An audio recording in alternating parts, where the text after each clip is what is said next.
Hello बच्चों, क्या हाल है। तो हम लोग स्थिर वैद्युतिकी पढ़ रहे थे और स्थिर वैद्युतिकी में पिछले क्लास में स्थिर वैद्युतिकी का यूनिट 2 ही चल रहा है और पिछले क्लास में हम लोग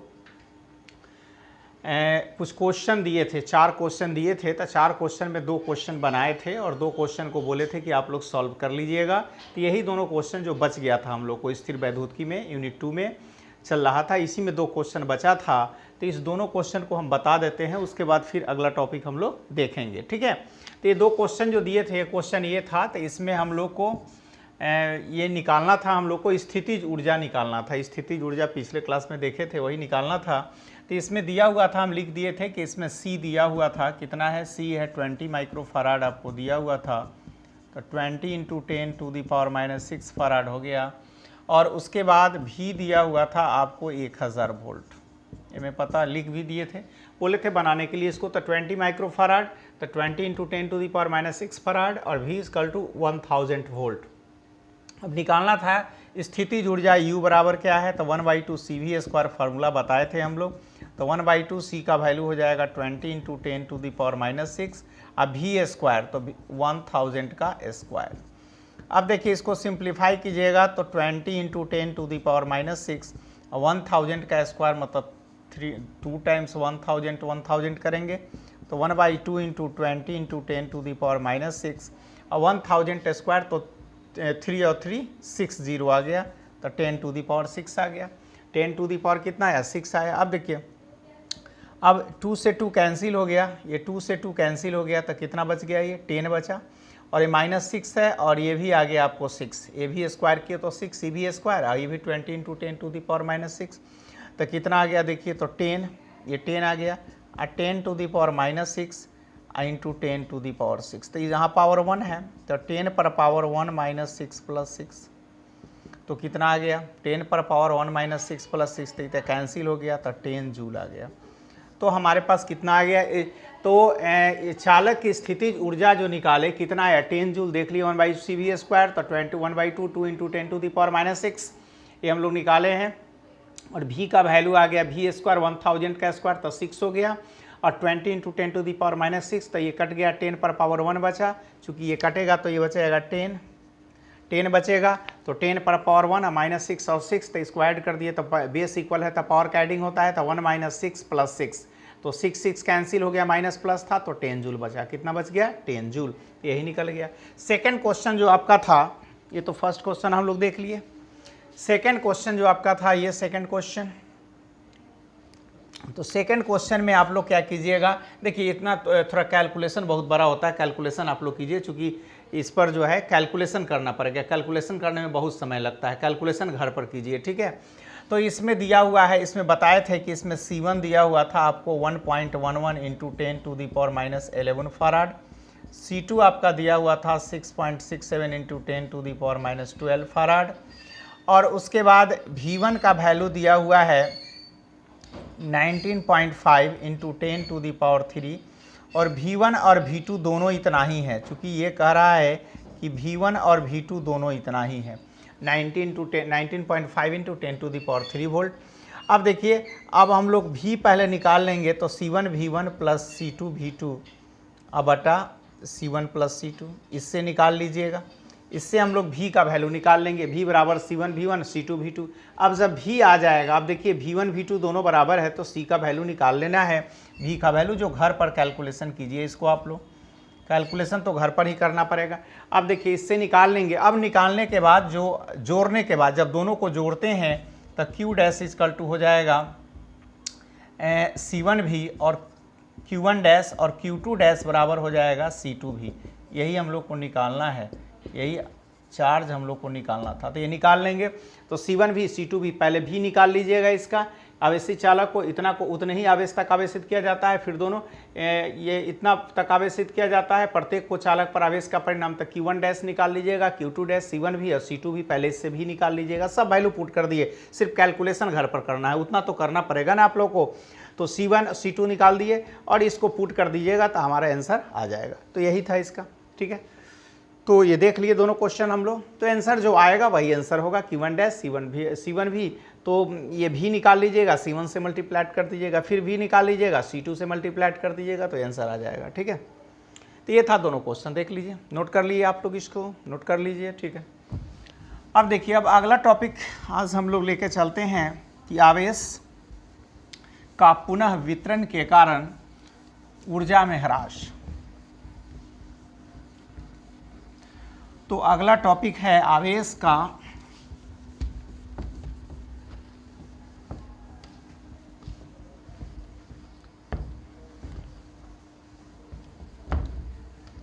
देखिए, तो अगला टॉपिक है आवेश का पुनः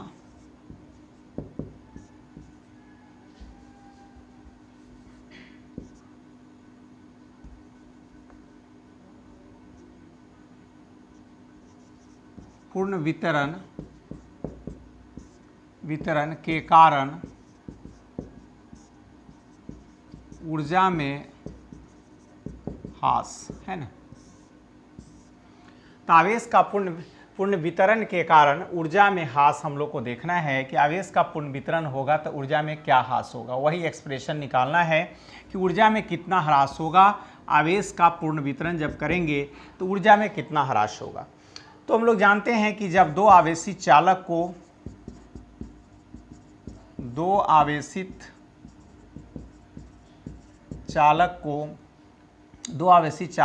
एक तार द्वारा जोड़ दिया जाता है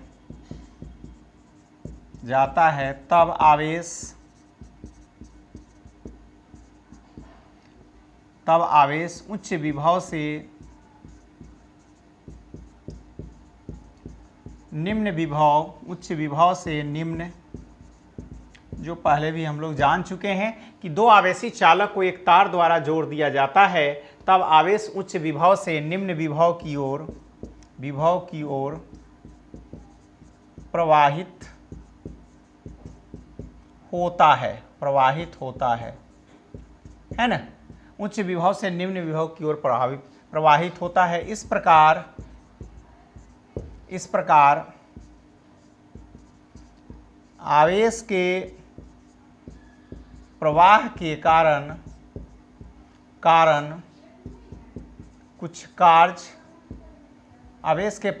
कारण कुछ कार्य संपन्न होता है ना। तो दो आवेशी चालक को एक तार द्वारा जोड़ दिया जाता है तब आवेश का प्रवाह जोड़ दिया जाता है तब आवेश उच्च विभव से निम्न विभव की ओर प्रवाहित होता है। उच्च विभव से निम्न विभव की ओर आवेश का प्रवाह होता है। पहले भी बता चुके हैं कि आवेश का प्रवाह उच्च विभव से निम्न विभव की ओर होता है, उच्च विभव से निम्न विभव की ओर। इस प्रकार आवेश के प्रवाह के कारण कुछ कार्य संपन्न होता है और ऊर्जा विमुक्त होता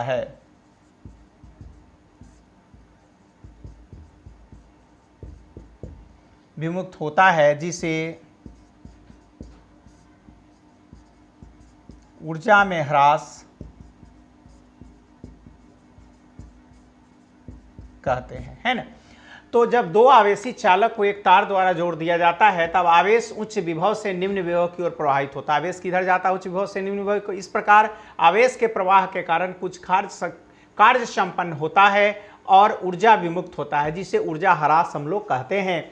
तो ये ऊर्जा ह्रास किस रूप में होता है? तो हो सकता है दो आवेशी चालक को और जोड़े हैं तो तार को गर्म करने में भी हो सकता है, चाहे तार से कुछ स्पार्किंग भी हो सकता है, स्पार्क भी निकल सकता है ना। तो उस रूप में जो है चाहे ऊर्जा जो है हमको ऊष्मा के रूप में प्राप्त हो सकता है, ऊष्मा के रूप में भी विमुक्त हो सकता है। तो हम लोग देख लिए कि दो आवेशी चालक को एक तार द्वारा जोड़ दिया जाता है तब आवेश उच्च विभव से निम्न विभव की ओर प्रवाहित होता है। इस प्रकार आवेश के प्रवाह के कारण कुछ कार्य संपन्न होता है और ऊर्जा विमुक्त होता है, जिसे ऊर्जा ह्रास कहते हैं। उसमें ऊर्जा विमुक्त होता है जिसे ऊर्जा ह्रास कहते हैं। तो किस रूप में? स्थितिज ऊर्जा के रूप में। चूंकि कार्य संपन्न हो रहा है तो स्थितिज ऊर्जा हो सकता है। तो स्थितिज ऊर्जा के रूप में कमी आ सकता है, स्थितिज ऊर्जा में कमी आ सकता है। दो चालक का आवेश एक समान भी होगा तो भी स्थितिज ऊर्जा में कमी आ सकता है। उसी को ऊर्जा ह्रास कहते हैं। उसी को क्या कहते हैं? ऊर्जा ह्रास कहते हैं। ठीक है।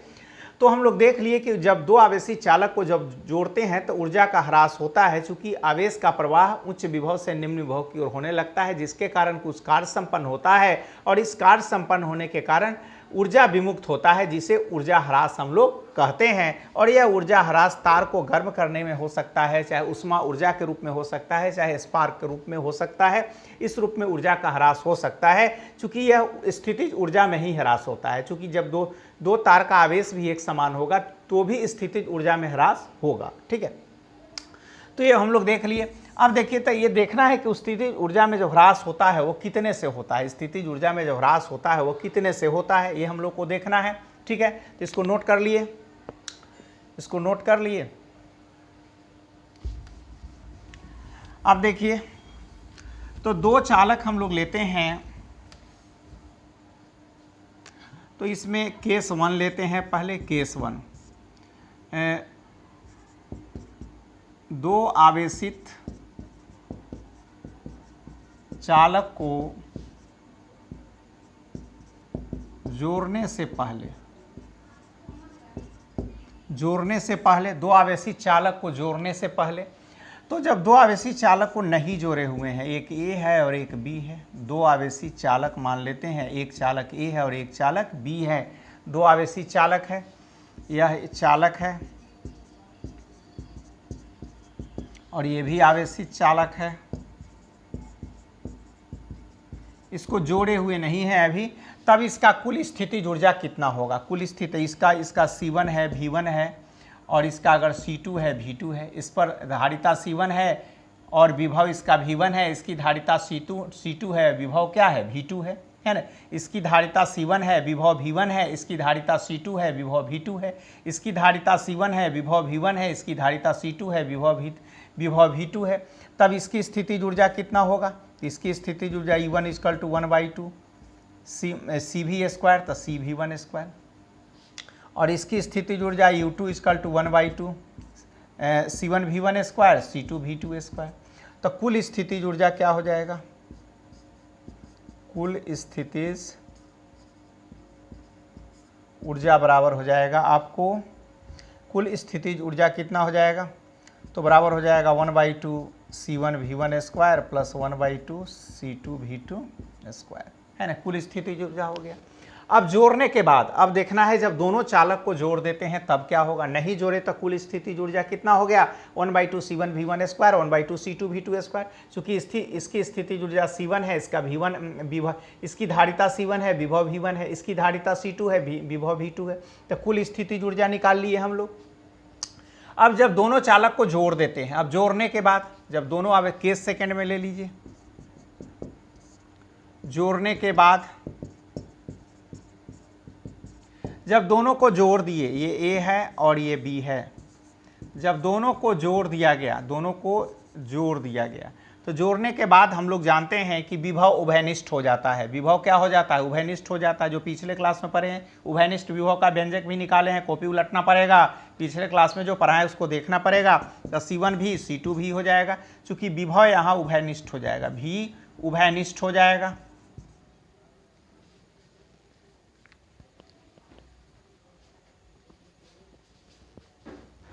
हाँ, तो हम लोग देख लिए कि विभव यहाँ उभयनिष्ठ होगा, चूँकि जब दोनों को जोड़ देते हैं तो विभव उभयनिष्ठ होता है, जो पिछले क्लास में आपको बताए थे, हम पिछले क्लास में बताए थे। तो V का एक्सप्रेशन हो जाएगा C1V1 प्लस C2V2 बटा C1 प्लस C2। तब यहाँ पर कुल ऊर्जा कितना हो जाएगा? तब कुल स्थितिज ऊर्जा बराबर कितना हो जाएगा? तो विभव उभयनिष्ठ हो जाएगा, तो 1/2 CV², 1/2 CV², तो 1/2 यहाँ जाएगा C1 C2, तो C1 C2 कुल स्थितिज ऊर्जा हो जाएगा C1 V² plus 1/2 C2 V²। चूँकि दोनों का C1 V² इसका और C2 V² इसका, दोनों को ऐड कर देंगे कुल स्थितिज ऊर्जा, तो 1/2 V² कॉमन ले लेंगे, तो C1 प्लस C2 बच जाएगा। अब 1/2, अब V का वैल्यू ये डाल देना है, विभव उभयनिष्ठ हो जाएगा, जो पिछले क्लास में बताए हैं। पिछला कॉपी तो देखना ही पड़ेगा कि क्या पढ़ाए हैं आप लोग को, नहीं देखिएगा तो समझ में नहीं आएगा। तो equal to C1 plus C2 इसका होल स्क्वायर हो गया इंटू C1 प्लस C2। अब देखिए इससे ही कैंसिल हो जाएगा, ये कैंसिल हो जाएगा तो क्या बचेगा, तब बच जाएगा आपको 1/2 C1 V1 plus C2 V2 का होल स्क्वायर बटा C1 प्लस C2। तो ये हो गया कुल ऊर्जा,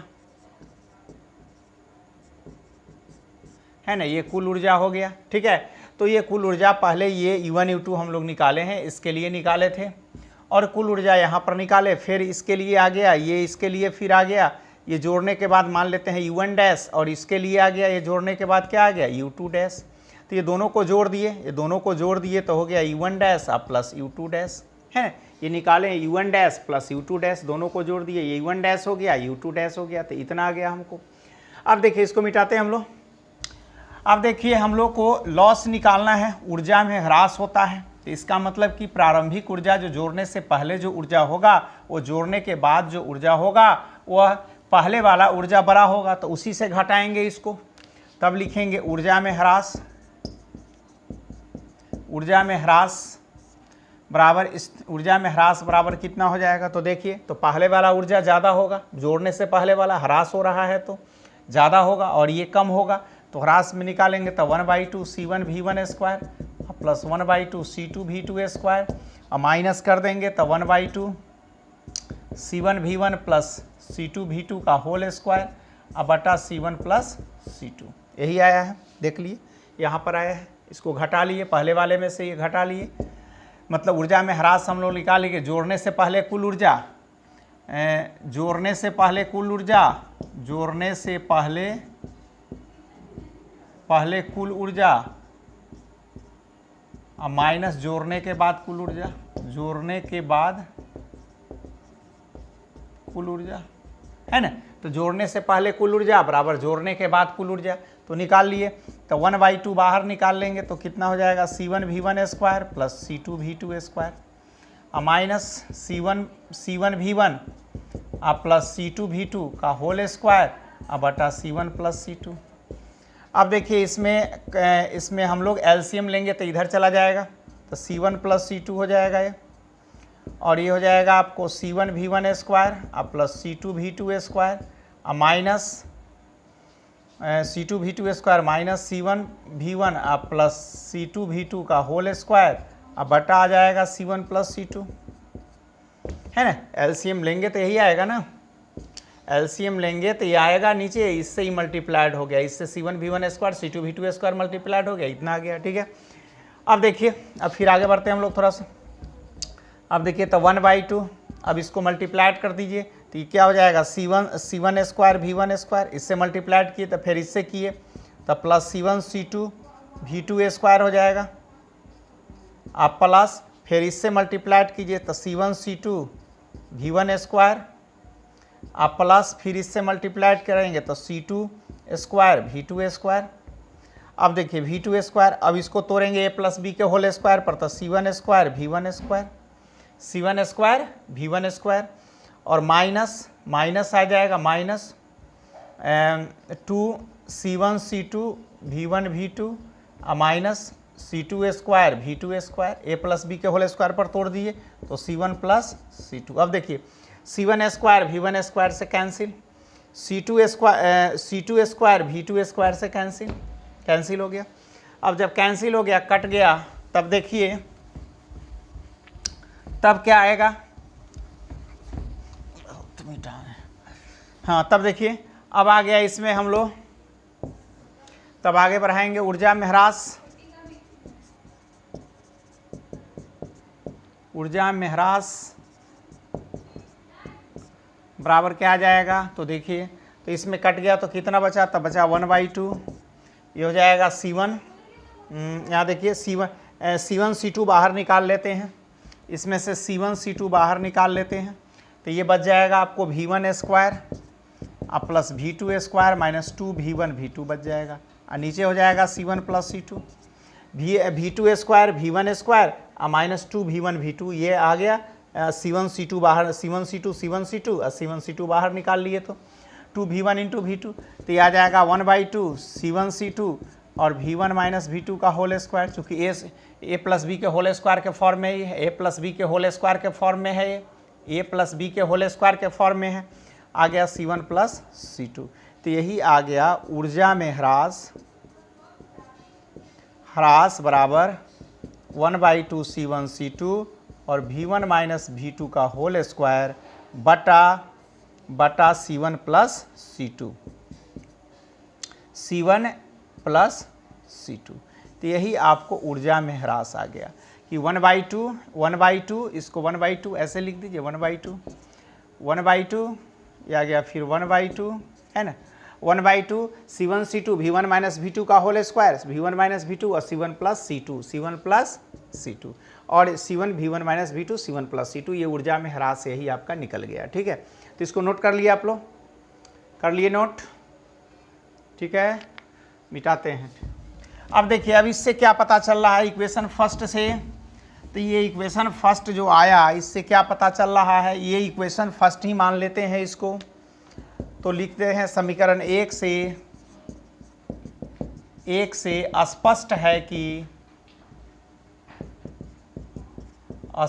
है कि C1 और C2 धनात्मक है और V1 तथा V1 माइनस V2 का होल स्क्वायर भी धनात्मक है,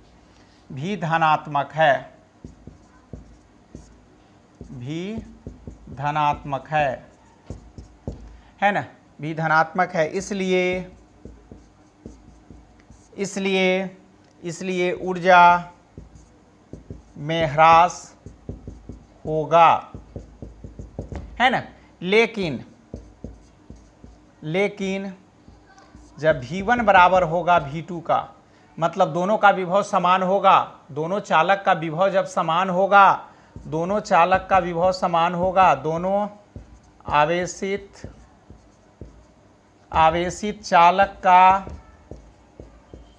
का विभव समान होगा,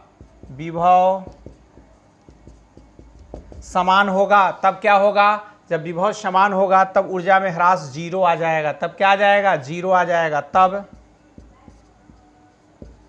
ऊर्जा में ह्रास नहीं होगा, ठीक है। तब ऊर्जा में क्या है, ह्रास नहीं होगा। तो देख लिए कि समीकरण 1 से स्पष्ट है कि C1 और C2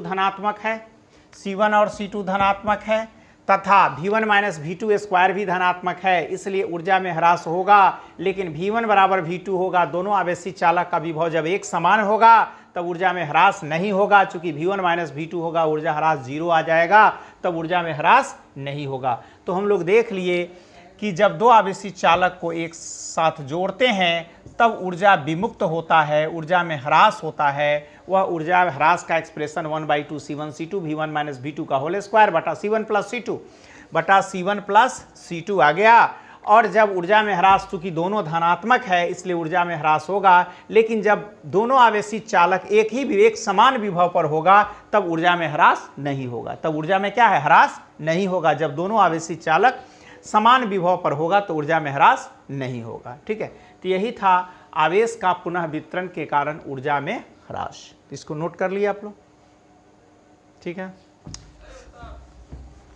तो आवेश में पुनः वितरण के कारण ऊर्जा में ह्रास हम लोग देख लिए।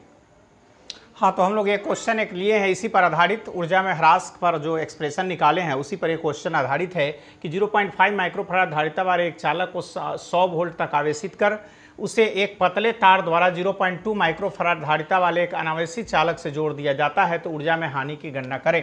तो ऊर्जा में कितना, तो पहला दिया हुआ है आपको, देखिए C1 आपको पता है, इसमें C1 बराबर है 0.5 माइक्रोफैराड। तो इसको 0.5 गुने 10 पर पावर माइनस 6 फैराड लिखेंगे C1 का वैल्यू। C1 इतना हो गया। C2 आपको दिया हुआ है, C2 कितना गिवन है, देखिए C2 है 0.2 माइक्रोफैराड। तो इसको लिखेंगे 0.2 इंटू 10 पर पावर माइनस 6 फैराड। और V1 दिया हुआ है 100 वोल्ट और V2 0 हो जाएगा, चूंकि अनावेशित है, चूंकि अनावेशित चालक के साथ जोड़ रहे हैं तो V2 0 हो गया। तो फार्मूला हमारे पास क्या है, ऊर्जा में ह्रास का, ऊर्जा में हानि निकालना है। तो ऊर्जा में हानि बराबर 1/2 C1 C2 V1 minus V2 का होल स्क्वायर अब बटा C1 प्लस C2। तो देखिए 1/2 आज C1 इंटू C2 कर देंगे तो देखिए 0.5 गुने 0.2 गुने 10 पर पावर माइनस 0.5 गुने 10 पर पावर माइनस 6 0.2 गुने 10 पर पावर माइनस 6 आएगा, है ना। और इंटू कितना हो जाएगा, देखिए इंटू हो जाएगा आपको V1 माइनस V2 का होल स्क्वायर तो 100 माइनस 0 का होल स्क्वायर। अब बटा कितना है C1 प्लस C2 मतलब 0.5 गुने 10 पर पावर माइनस 6 अब प्लस 0.2 गुने 10 पर पावर माइनस 6, है ना। इतना आ गया 0.2 गुने 10 पर पावर माइनस 6।